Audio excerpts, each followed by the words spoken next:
खुलुमबाय आंनि मुलुगनां बड' निउस चेनेल साफ्रोमबो नायगिरि बिथांमोननिसिम गोजोन फुंबिलिनि बयनिसिमबो गाहाम हामलायनाय जासिहरनाय जाबाय। आसा खालामो नोंथांमोनहा गासै मोजाङै दं। बे समाव आं नोंथांमोननि सिगाङाव फुंबिलिनि मोननैसो खौरां लाना फैलायबाय।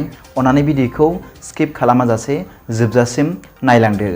दिनैनि फुंबिलिनि मोननैसो खौरांफोरा जाबाय। गिबि रादाबाव दं। अल BTC कन्ट्रेक्टर एसोसिएशननि नेहाथारि बिक्रम दैमारिया खौरांगिरि मेलनि गेजेरजों रायजोफोरनो फोरमायना होदों दि BTR एकर्डनि 7.2 दफायाव होखानाय बादि आसाम सरकारा होस्रांगोना रोखा। गभर्नमेन्ट अफ आसामा जायफ्रा दिनै ग्रेजुवेट लेन्डआव दं, कास्ट लेन्डआव दं आरो वाटार बडिसआव दं बिथांमोननि हाखौ 100% इभिक्सन खालामनाय जागोन। मख'नो गोनां बाथ्रा बावदि थांनाय जुन दाननि 9 अक्ट'खालि पस्टिं आरो ट्रेन्सफार खालामनो हानाय गोहोखौ बिदोंमोन BTR खुंथाया होना बिथां दैमारिया फोरमायना होयो।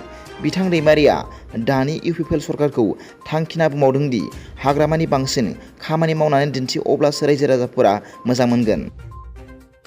नैथि रादाबाव दं। आसामनि लाइमोन सेंग्राखौ गुबुन रायजोआव खामानि मावनो थांनायाव बुथारनाय जाथाय।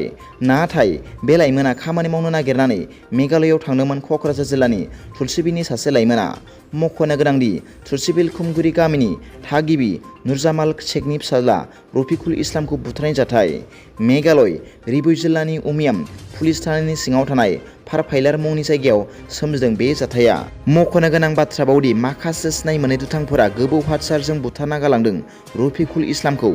बिहाव आरो बिजामादै खामानि मावनो थांदोंमोन मेघालय रायजोआव।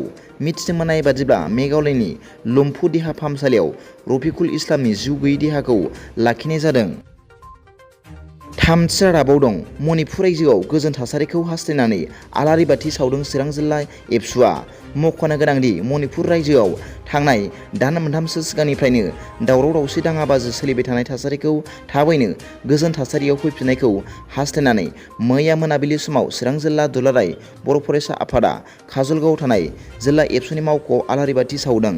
बे हाबाफारियाव दुलाराय बर' फरायसा आफादनि लोगो आफादगिरि खोरोमदाव औवारिया बाहागो लायो आरो सोरखारनिसिम गोजोन थासारि लाबोनो खौरां बिजोंनि गेजेरजों खावलायहरदों। लोगोसे सानै आइजोनि सायाव गनायथावै इनाय खामानिखौबो आयेन बादियै गोख्रैयै साजा होनो दाबि खालामदों सोरखारनिसिम दुलाराय बर' फरायसा आफादा।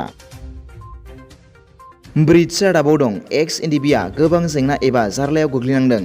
गोदानै केस जाबसिननायखौ लानानै गोबां जेंना आरो जिंगायाव गोग्लैदों सोनाब बंगनि बारग' एनडिबि इउलिनिस मोसाहारि बिथाङा। बेराफारसे सोरखारनिफ्राय दासिमबो जेबो अनसुंथाइ मोनाखै। बिथाङा खौरांगिरिफोरनि सिगाङाव फोरमायदों दि BTR एकर्ड जासेयावबो दिनैसिम सरखारनिफ्राय अनसुंथाइ मोनाखै। 2009 मायथाइनिफ्राय 2019 मायथाइसिमाव बर' हारिनि थाखाय दावहा नांबोदोंमोन। नाथाय नङै बाङै अरिजिनेलफोरासो एनडिबिनि मुं लाना अनसुंथाइखौ मोननो हादों। नाथाय जों एनडिबि नङा नामा? ना आं वेस्ट बेंगल स्टेट होननायखाय नायसनाखै नामा सरकारा होनना खौरांगिरिफोरनि सिगाङाव फोरमायो। दिनैनि फुंबिलिनि मोननैसो खौरांफोरा दा बेखिनिल'मोन। भिडिअखौ मोजां मोनदोंब्ला आंनि बे मुलुगनां बड' निउस चेनेलखौ अन्नानै साबस्क्राइब खालाम आरो बेल आइकनआवबो थुनानै ला, जाहाथे आं गोदान निउस आपडेट लानानै फैब्ला नोंथांनियाव सिगांग्रो नटिफिकेसन सौहैयो।